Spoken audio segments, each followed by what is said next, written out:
Okay, so today we will be discussing regarding a very, very special thing, and that is called the black holes. আচ্ছা, তো আমরা সবাইকে স্বাগতম জানাচ্ছি আমাদের আজকের অ্যাস্ট্রোফিজিক্স ক্লাসে। তো আজকে আমরা আসলেই সত্যিকার অর্থে খুবই অসাধারণ একটি বিষয় নিয়ে আলোচনা করব। যে যেই বিষয়টি আসলে আমাদের সারা পৃথিবীকেই বলতে গেলে একটা মানে কি বলবো যে আসলে মানে আমাদের এক মন্ত্রমুগ্ধের মতো করে রেখেছে, বা আমরা সবসময় যখন এই বিষয়টা নিয়ে কথা বলি তো তখন আসলে আমরা অবাক হয়ে যাই। তো সেই বিষয়টি হচ্ছে black hole.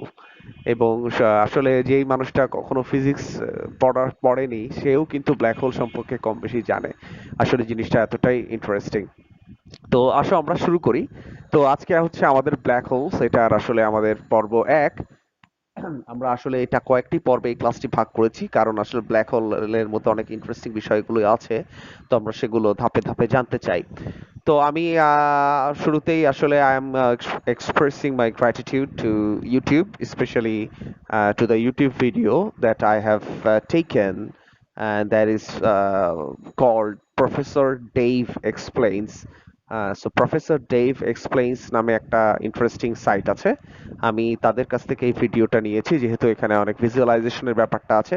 So I am thanking professor Dave explains this particular actually YouTube channel. So তো আসো আমরা এখন বিষয়গুলো একটু দেখি। তোমরা যে ছবিতে খেয়াল করে দেখো, তোমরা যে আসলে ছবিতে দেখতে পাচ্ছ, ছবিতে কিন্তু আসলে আমরা এটা আমাদের গত ক্লাসগুলোতে যখন আসলে আমরা হচ্ছে মনে করে দেখো যে আমরা আসলে দ্য লাইফ অফ স্টার, ঠিক না? আমরা লাইফ অফ স্টার আমরা আসলে ৩টা ক্লাস কিন্তু দেখেছিলাম যে লাইফ অফ স্টার আসলে কিভাবে ঘটনাগুলো ঘটে। এবং আমরা সেখানে লাস্টের ক্লাসে আমরা কিন্তু দেখিয়েছিলাম যে আসলে অ্যাকচুয়ালি মানে কিভাবে নিউট্রন স্টার এবং আসলে ব্ল্যাক হোল, নিউট্রন স্টার এবং ব্ল্যাক হোল কিভাবে আসলে প্রডিউস হয় বা কিভাবে জেনারেট হয়। তো আমরা কি দেখেছিলাম, আমরা যদি একটু রিমাইন্ড করি, যে আমরা যেটা দেখেছিলাম যে যে the when the high mass stars run out of fuel, so they will immediately collapse, যেভাবে এই ভিডিওতে আমরা দেখছি, ঠিক না? হেভি ম্যাসিভ যেই আসলে স্টার গুলো আছে, সেগুলো যখন সত্যিকার অর্থে তাদের ফিউল যখন শেষ হয়ে যায়, তখন আমরা জানি যে তারা প্রত্যেকটা স্টারের মতোই তারা রেড জায়ান্ট হয়। এরপরে রেড জায়ান্টের পরে ছোট ছোট স্টার গুলো যেমন সূর্য এবং এর থেকে ৮ গুণ বেশি ভরের যে সমস্ত স্টার, তারা হচ্ছে এটা হোয়াইট ডোয়ার্ফ পজিশনে চলে আসে। হোয়াইট ডোয়ার্ফটা স্টেবল থাকে। কিন্তু দেখা গিয়েছে অনেক বড় স্টার হলে actually the gravitational inward force is so high that actually মানে eventually it will create a black hole. আচ্ছা, তো আমরা এই বিষয়টা যদি একটু রিভিউ করে আমরা যদি একটু সামনে আগাই, খেয়াল করে দেখো সবাই যে when the high mass stars run out of fuel, so they will immediately collapse, right? তো আমরা ছবিতে যেটা দেখতে পাচ্ছি, যদি আমরা একটু মনোযোগ দিয়ে বিষয়টা দেখি, এটা হচ্ছে আমাদের ভেতরের আয়রন কোর। হ্যাঁ, এটা আমাদের ভেতরে যে আয়রন কোরটা থাকে সেইটা একেবারে ভেতরে। The enormous gravity will overpower any force that is pushing outwards. So the gravity will be so enormous that it will overpower all other forces. Huh? So there will be a supernova explosion. The supernova ejects the outer layers and leaves behind a black hole. আমরা এই জিনিসটা কিন্তু already দেখেছি. So now we want to see actually মানে what is this black hole? So the fact is actually আমরা যদি এখানে বলি যে the black hole exists, actually the black holes truly exist in every galaxy including our Milky Way. So in our next class we will see that even in our own galaxy, I mean the galaxy that we say as Milky Way, even there is a supermassive black holes at its center. আসলে আমরা এই বিষয়গুলো নিয়ে আরো আলোচনা করব যে আসলে সত্যিকার অর্থে ব্ল্যাক হোল মানে কিন্তু আমরা একটা জিনিস সবাই জানি যে why this is called black hole, ঠিক না? আমাদের এটার কারণ হচ্ছে যে আসলে even light cannot escape from the black hole. That's why even we cannot see anything from black holes. That's why we see it black. But interestingly, recently তোমরা জানো ব্ল্যাক হোলের আসলে একটা এইভাবে একটা কথা এসেছে যে ব্ল্যাক হোলের ছবি উঠানো হয়েছে। আসলে এই কথাটা কিন্তু একটু ইনকমপ্লিট। আসলে ব্ল্যাক হোলের ছবি মানে কি? ব্ল্যাক হোলের চারপাশে আসলে যেই হচ্ছে তোমার মানে বিভিন্ন গ্যাস গ্যাস স্টেট বা গ্যাস স্টেট ফর্মেশনের কারণে হচ্ছে তোমার যেই আলোক আলোক ছটা সেই ছবিটা উঠানো হয়েছে, মাঝখানে একটা কালো অংশ বলা হচ্ছে যে সেটাই আসলে ব্ল্যাক হোল। আসলে ব্ল্যাক হোলের ইনসাইডের ছবি কিন্তু উঠানো সম্ভব না। ইভেন এখন পর্যন্ত আমাদের যে থিওরিটিক্যাল আন্ডারস্ট্যান্ডিং আছে, যেটা আমরা জেনারেল রিলেটিভিটি বা ইভেন এখন একটা লেভেলে কোয়ান্টাম গ্র্যাভিটি নিয়ে পড়াশোনা বিজ্ঞানীরা চিন্তা ভাবনা করছেন। তো আমরা এখন পর্যন্ত যেটা জানি যে আসলে সত্যিকার অর্থে আমাদের এই থিওরিটিক্যাল এখন পর্যন্ত ব্যাকগ্রাউন্ড নাই, যা থেকে আমরা আসলে বলতে পারি যে we can actually see inside the black hole. Actually truly we can see what is inside the black hole, we can not see at all. মানে এখন পর্যন্ত আমাদের যে আমাদের যে থিওরিটিক্যাল ফ্রেমওয়ার্ক, এটা থেকে আমরা বলতে পারি যে আসলে ব্ল্যাক হোলের ভেতরে কি আছে এটা আমরা জানি না।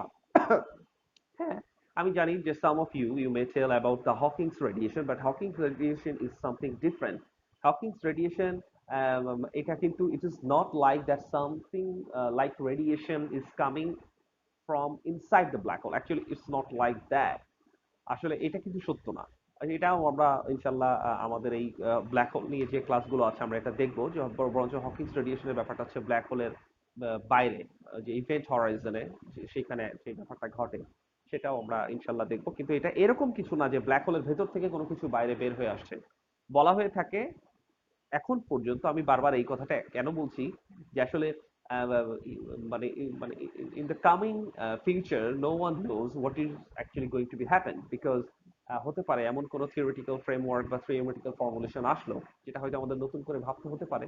এই জন্য একটা কথা আমি সবসময় বলি যে এখন পর্যন্ত বিজ্ঞানীদের যে আন্ডারস্ট্যান্ডিং, এখান থেকে আমরা আসলে বলি যে আসলে সত্যিকার অর্থে ব্ল্যাক হোলের ভেতরে কি আছে এটা আসলে কেউ জানতে পারে না। আচ্ছা, তো যেটা আমরা বলতেছিলাম যে actually black holes actually do exist in every galaxy including our own so milky way galaxy. তো আমরা যদি একটু সামনে আগাই তো আমরা আসলে বিষয়টা একটু যদি আরো সামনে দেখি ফার্দার,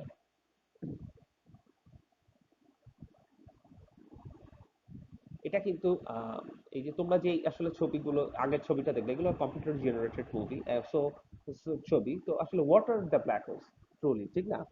সো খেয়াল করে দেখো যে আমরা যদি এই জায়গাটা একটু দেখি যে general relativity, so according to general relativity, এই জিনিসটা এই জায়গাটা একটু আমি যদি টেনে দিই, কথার কথা আমি যদি একটু ধরো চেষ্টা একটু টেনে দিই এই ব্যাপারটা। আচ্ছা, তো আমরা আসলে আস্তে আস্তে এবার ভেতরে যাচ্ছি। তো according to general relativity, so what does general relativity tell us? So general relativity আসলে আমাদেরকে সোজা কথা আমাদেরকে যেই মানে অভিকর্ষ বা মহাকর্ষ, এটা সম্পর্কে আমাদেরকে একটু ভিন্নভাবে চিন্তা করায় বা ভিন্নভাবে ভাবায়।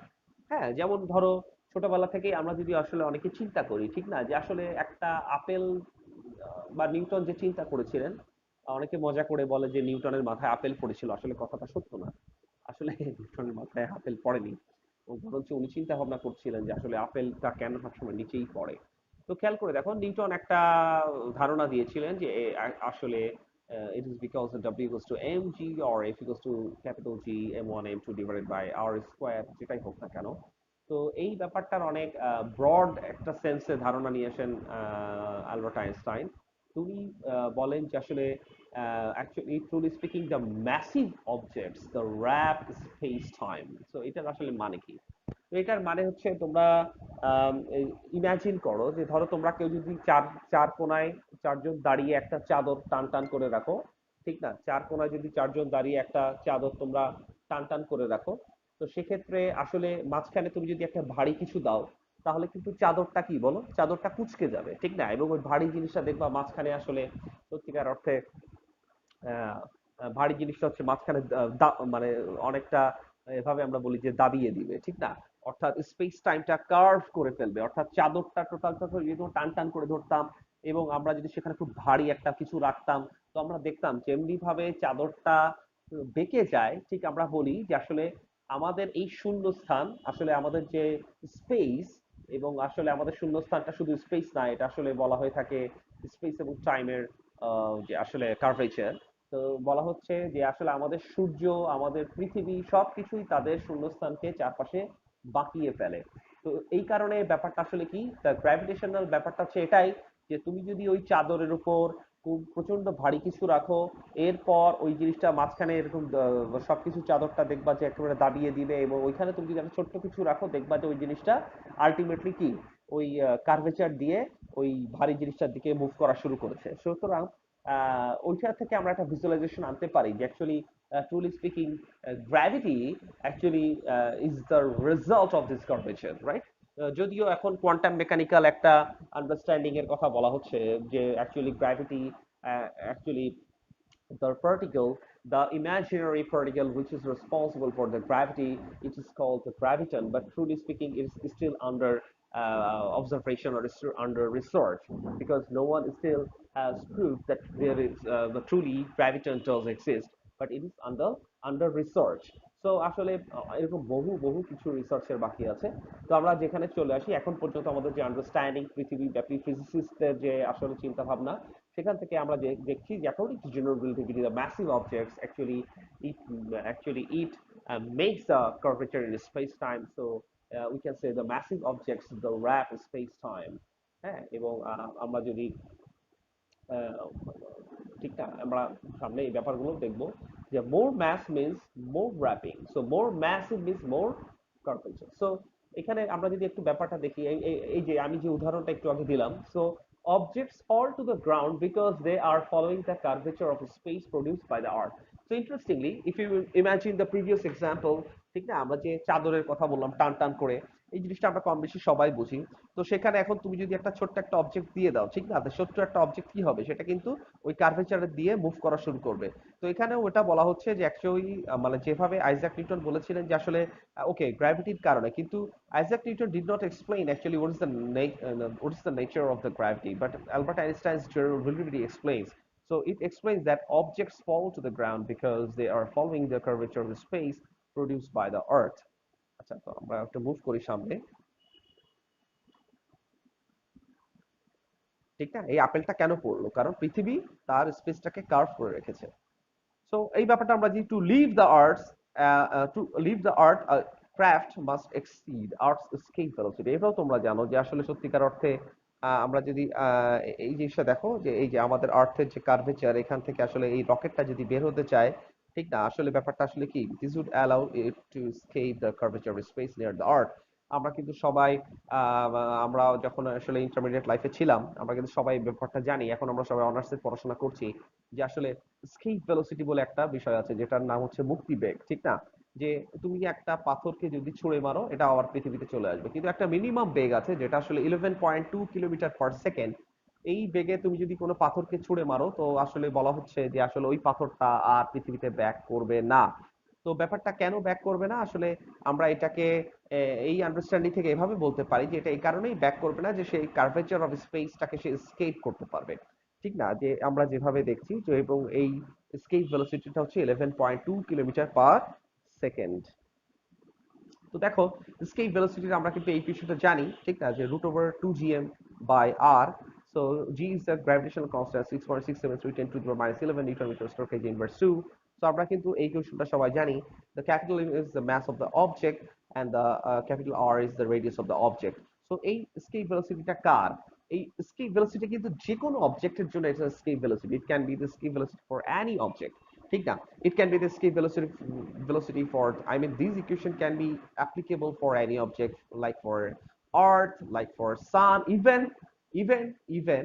যে কোনো অবজেক্ট, ইভেন আমাদের জন্য। হ্যাঁ, আসলে সত্যিকার অর্থে আমরা একটু পরেই দেখবো যে আসলে আমরা মানুষরা, ঠিক না, আমরা মানুষরাও আসলে মানে আমাদের শরীরের জন্য, আমাদের শরীরেও তো একটা ভর, ঠিক না? তো আমাদের শরীর যদি ভর হয় এবং যদি আমাদের শরীরকে একটা ইমাজিনারি, আসলে তুমি যদি আমাদের শরীরের ইকুইভ্যালেন্ট একটা ম্যাসকে তুমি যদি ইমাজিনারি একটা স্ফিয়ার চিন্তা করো, সেটারও তো তাহলে আর থাকবে, সেটারও তো তাহলে ম্যাস থাকবে, সেটার জন্য তো জি থাকবে, ঠিক না? তার মানে স্কেপ ভেলোসিটিটা কিন্তু শুধুমাত্র আমরা যে কোনো কিছুর জন্য অ্যাপ্লাই করতে পারি। So we here we are discussing about the Earth's escape velocity. So the escape velocity of any planet or any object in the universe is actually equals to √2 gm/r.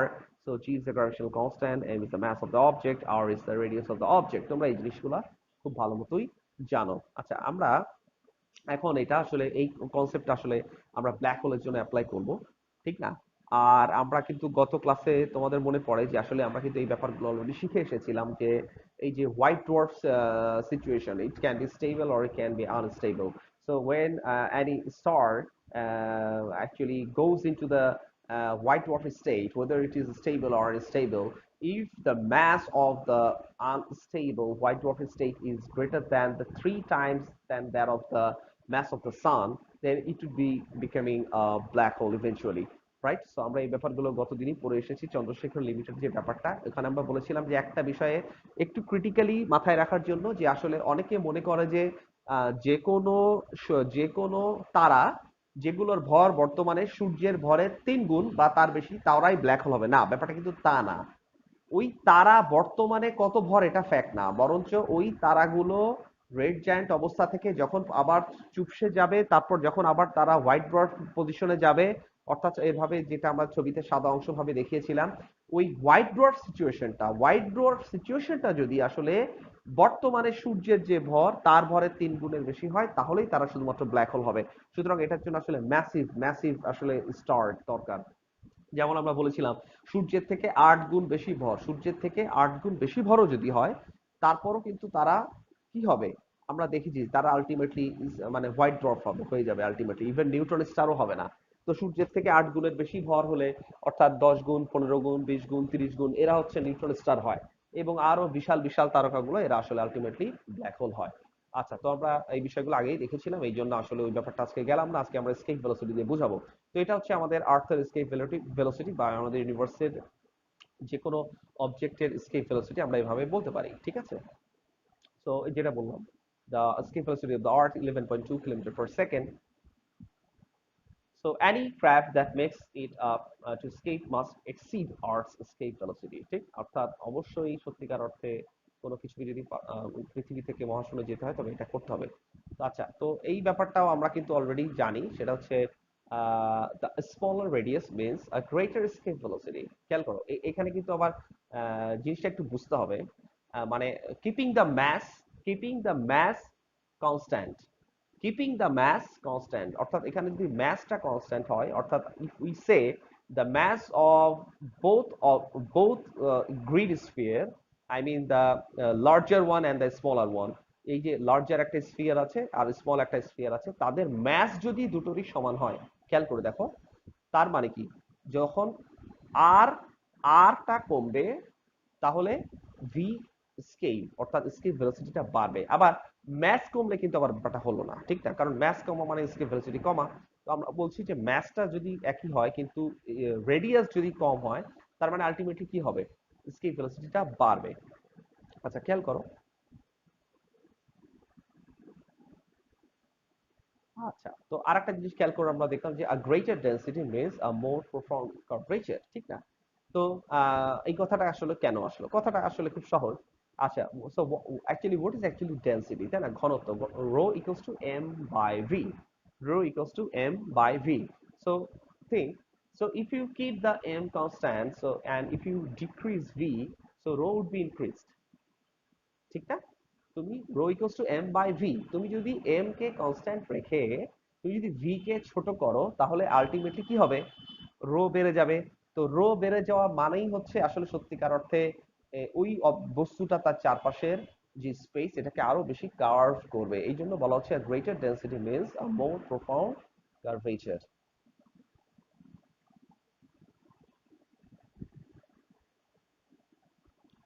আচ্ছা, তো এই জায়গাটা একটু দেখো, যদিও এটা আসলে আমি যেই ভিডিও থেকে নিয়েছি সেটা আসলে যদিও আসলে এভাবে লেখাটা আসলে ঠিক না, আসলে এটা বলা উচিত ছিল if limit R tends to zero, তাহলে সবচেয়ে ভালো হতো এটা ক্যালকুলাসের ভাষায়। কিন্তু আসলে তোমরা জানো যে আসলে কোনো কিছুকে সরাসরি জিরো দিয়ে ডিভাইড করা যায় না, এটা ম্যাথমেটিক্যালি আনডিফাইন্ড।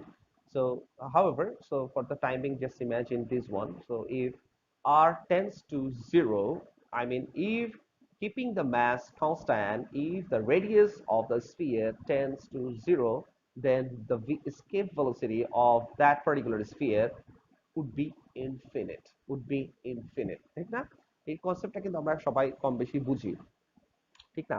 যে অর্থাৎ সত্যিকার অর্থে আমাদের আর্থের বর্তমান যে ম্যাস, এই ম্যাসটাকে যদি আমরা যেভাবে আছে ওভাবেই রাখি এবং কিন্তু আস্তে আস্তে আস্তে আস্তে আস্তে যদি এর রেডিয়াসটা কমিয়ে দিই তাহলেও কিন্তু সত্যিকার অর্থে এইটার স্কেপ ভেলোসিটিটা অনেকটা ইনফিনিটি পর্যায়ে চলে যাবে। তো সেটার কথাই বলা হচ্ছে।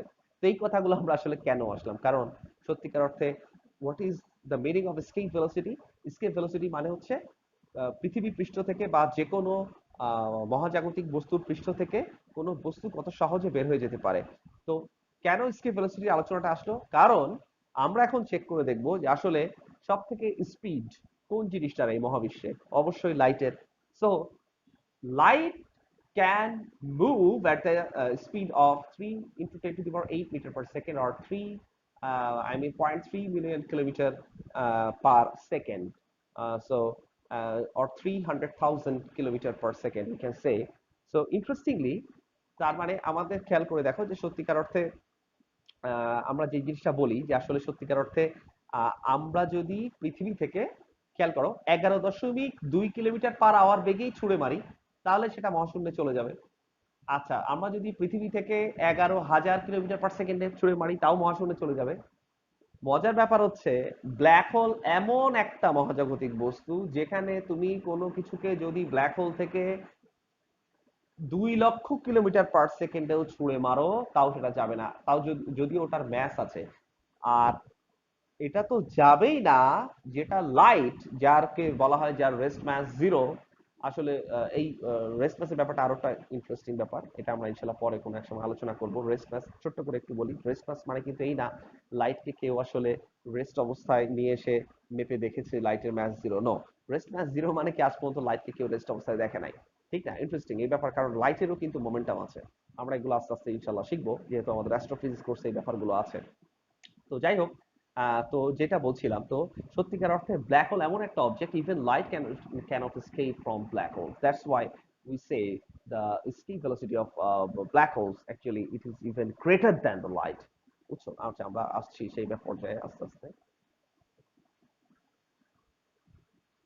তো খেয়াল করে দেখো, তো আমরা যে জিনিসটা বললাম যে আসলে সত্যিকার অর্থে আহ, আমরা আসলে যদি এই ব্যাপারটাকে এভাবে বুঝি, ঠিক না, যে আসলে escape velocity of a regular star, যেমন আমাদের সূর্যের মতো যেই সূর্যের স্কেপ ভেলোসিটি, তার মানে সে এই যে তার চারপাশের কার্ভটাকে অনেক বাঁকায় দেয়, কিন্তু নিউট্রন স্টার তার চারপাশের কার্ভকে আরো অনেক বেশি বাঁকিয়ে দেয়। কিন্তু সত্যিকার অর্থে ব্ল্যাক হোল তার চারপাশের কার্ভকে এত বেশি বাঁকিয়ে দেয় যে আসলে nothing can escape, not even the light. তো এটাই বলা হচ্ছে।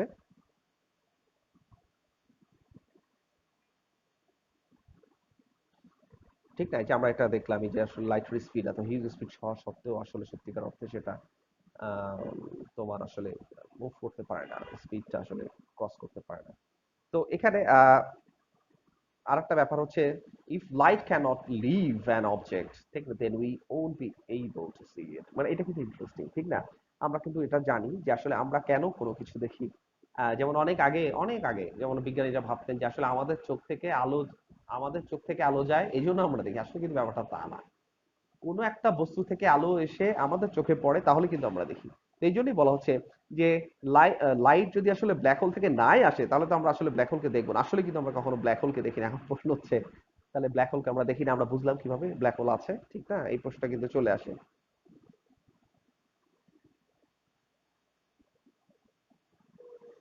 আচ্ছা, ওই প্রশ্নটা নিয়ে আমরা পরে আলোচনা করব ইনশাআল্লাহ সামনের ক্লাসে। তো এখন যেটা দেখি যে আসলে সো escape velocity equation হচ্ছে এইটা। So anything with an escape velocity greater than the speed of light, এই দেখো interesting. So anything with an escape velocity greater than the speed of light must essentially be a black hole। তার মানে আমরা এভাবে বলে থাকি যে আসলে the escape velocity of a black hole should be should be greater than the escape velocity, I'm sorry, greater than the speed of the light, so that even light cannot escape from black holes, right? তো আমরা এই জিনিসটা এভাবে আসলে বলতে পারি যে anything with an escape velocity greater than the speed of light must essentially be a black hole.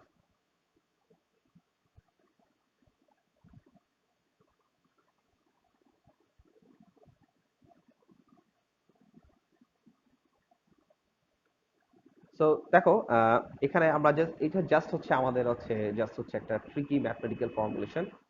কিন্তু তোমরা আবার এই ভেবো না যে আসলে দেখবা আসলে ইন্টারমিডিয়েটের বইগুলোতে এরকম ছিল যে এইখান থেকে আসলে সত্যিকার অর্থে তোমার এইভাবে করা হয়ে থাকে যে ঠিক আছে, এই আমি ভি এর জায়গায় সিটা বসিয়ে দিলাম আর আমি ব্ল্যাক হোলের সোর্স চাইল্ড রেডিয়াসটা পেয়ে গেলাম আর সমান, ঠিক না? না, আসলে ব্যাপারটা কিন্তু এত ইজি না। এটা জাস্ট হচ্ছে আমরা বোঝানোর জন্য জাস্ট এখানে বললাম, কিন্তু এটা জাস্ট এই ধারণা দেওয়ার জন্য যে সত্যিকার অর্থে আহ, ব- ব- অর্থাৎ আমরা যদি এখানে ভ্যালুটা সি বসাই তাহলে আমরা আসলে এখানে কি মানটা পাই এটা জাস্ট দেখার জন্য। দেখো তাহলে আর সমান সমান 2gm/c² ঠিক না? So we can plug in any mass and find the Schwarzschild. Schwarzschild, he was a German physicist, and so this is named after Schwarzschild. Black hole namta, it was named by John F. Wheeler. He was an American physicist. So black hole, it was predicted by general relativity that black hole does exist. আচ্ছা, তো যেটা বলছিলাম যে সত্যিকার অর্থে এই ইকুয়েশনটা যদি আমরা একটু দেখি, এটা আমরা কেন বললাম?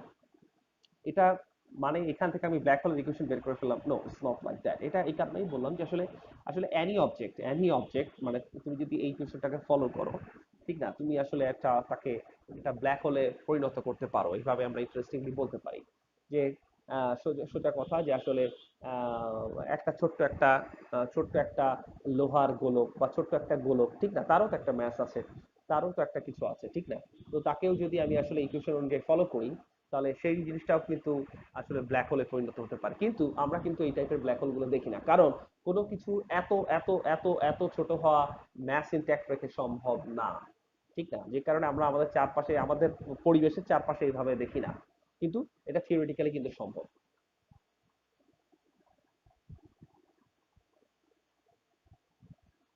So R is call the Schwarzschild radius, ঠিক আছে? এখানে আর হচ্ছে, আর কে বলা হয় কি বলো, Schwarzschild radius। কখন? যখন তুমি just simply put C instead of V.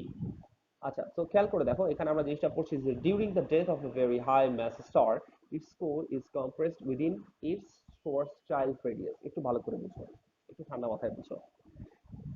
Schwarzschild রেডিয়াসের সমান কিন্তু না, কি বলা হচ্ছে, উইদিন Schwarzschild রেডিয়াসের থেকেও ছোট অবস্থায় থাকে। কারণ কি? কারণ ব্ল্যাক হোল মানে তো ভেলোসিটি সি না, সি থেকেও বড়। আমার কথা আশা করি তোমরা বুঝতে পেরেছো। তার মানে কি, সি বসালে আমরা একটা Schwarzschild রেডিয়াস পাই, ঠিক না? কিন্তু এই Schwarzschild রেডিয়াসের আরো ভেতরে হচ্ছে ব্ল্যাক হোল, ঠিক না? তো এই জন্য বলা হচ্ছে during the death of a very high mass star its core is compressed within its Schwarzschild radius.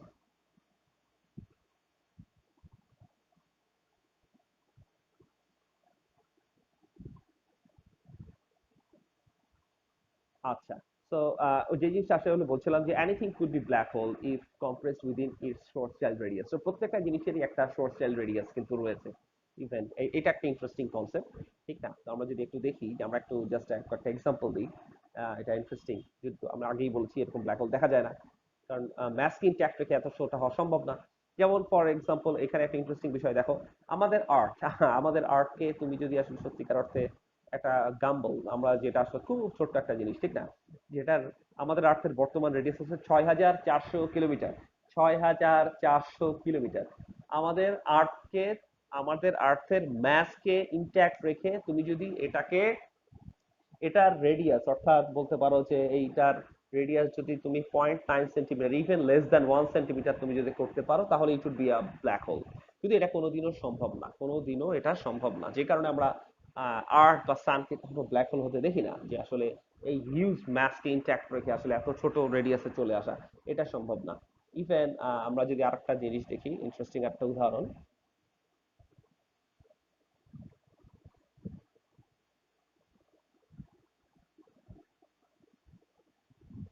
একটা পার্সন, ঠিক না, একটা পার্সন, খেয়াল করে দেখো, একটা পার্সন ধরো আমার বা তোমাদের মতো একটা পার্সন, মানে মানে তাকে আসলে এত ছোট হতে হবে, এত 10⁻⁻25, আনবিলিভেবল, ঠিক না?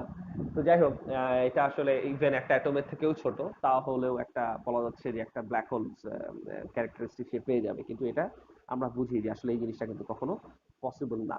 তো যাই হোক, আমার মনে হয় যে আসলে আমরা যে আজকে যে বিষয়গুলো নিয়ে আলোচনা করলাম সেই বিষয়গুলো আশা করি তোমাদের ভালো লেগেছে এবং তোমরা বুঝতে পেরেছো। তো আমরা ইনশাল্লাহ আমাদের পার্ট টু তে আমরা নেক্সট থার্সডে তে আমরা ইনশাল্লাহ চলে আসবো। তো টিল দেন সবাই ভালো থেকো। আসসালামু আলাইকুম ওয়া রাহমাতুল্লাহি ওয়া বারাকাতুহু।